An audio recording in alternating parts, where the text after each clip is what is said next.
আলহামদুলিল্লাহ শীত আমাদের মাঝে চলে এসেছে এবং শীত আসলে কিন্তু গ্রাম বাঙালিদের পিঠা খাওয়ার একটি উৎসব শুরু হয়ে যায় এবং সেই পিঠা খাওয়ার উৎসব কিন্তু খেজুর রসের গুড় ছাড়া কখনোই হয়ে ওঠে না এবং অনেকে অরিজিনাল গুড় না পাওয়ার কারণে বাজার থেকে কেমিক্যাল যুক্ত গুড় কিনে সেই স্বাদটি পাচ্ছেন এবং শরীরে কিন্তু ক্ষতি করছেন। আলহামদুলিল্লাহ আলামিন হালাল শপের যে গুড়টি আপনি দেখতে পাচ্ছেন, এটার কালার এবং এটার যে ঘ্রাণ সেটাই কিন্তু প্রমাণ করে এটা অরিজিনাল পাটালি গুড়, যেটা খেজুর রস থেকে তৈরি হয়েছে। এবং পাশাপাশি পেয়ে যাবেন আমাদের দানাদার খেজুর রসের যে গুড়টি, ঝোলা গুড় যেটা আপনারা বলে থাকেন, সেটা কিন্তু পেয়ে যাচ্ছেন।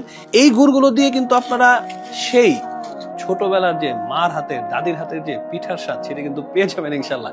এবং আলামিন হাউস আপনারা পেয়ে যাচ্ছেন পাটালি ফয়েল 1 কেজি এবং ঝোলা গুড় 1 কেজি সাইজের, এবং সর্বনিম্ন অর্ডার করতে হবে 2 কেজি। আপনি যদি পাটালিও নেন 1 কেজি, ঝোলা বা 1 কেজি নিতে পারেন, বা পাটালি 2 কেজি নিতে পারেন, বা ঝোলাও 2 কেজি নিতে পারেন। এভাবে যে কোনো ভাবে আপনার প্যাকেজ নিতে পারবেন সর্বনিম্ন 2 কেজি, এবং 4 কেজির উপরে অর্ডার করলেই সারা দেশে কিন্তু ডেলিভারি চার্জ সম্পূর্ণ ফ্রি থাকবে। তার দেরি না করে এখন আমাদের অর্ডার নাও বাটনে ক্লিক করে আপনার অর্ডারটি প্লেস করুন ইনশাল্লাহ।